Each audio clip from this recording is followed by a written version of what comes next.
ID আমার, mobile আমার, MB আমার, আমি যা ইচ্ছা পোস্ট করবো। কালকে আমার বিয়ে, শেষ কথা, ক্লিয়ার, বুঝছো? হ্যাঁ, ওকে ঠিক আছে, তাহলে আমার মোবাইল, আমার এমবি, আমার সব কিছু, আমার সোনা, আমি তোর মারে সুদ নই। এই ব্যবসার করে ব্যবসারা, তোদের কি লজ্জা শরম নাই? তোর উলঙ্গ শরীর যে সারা ফেসবুক সব বাংলাদেশের মানুষ দেখছে, তারপরে কি তোর লজ্জা হয় না? আর কি ফেসবুকে ঢুকতে পারবো না? তোদের জ্বালা, তোর বাপ মা কি এগুলা দেখে না?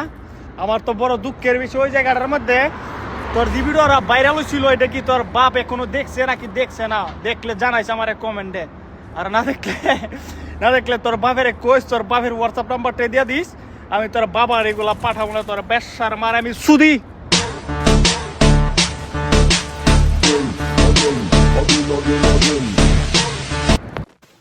এখন কথা হচ্ছে, ওর যদি লজ্জা শরম থাকে তাহলে ও আর অনলাইনে আসবে না। আর যদি অনলাইনে আসে তাহলে তোমরা মনে করবা ওর ভিতরে আর মিয়া খলিফার ভিতরে বা সানি লিওনের ভিতরে কোনো পার্থক্য নাই, সমান অধিকারী তিনজন।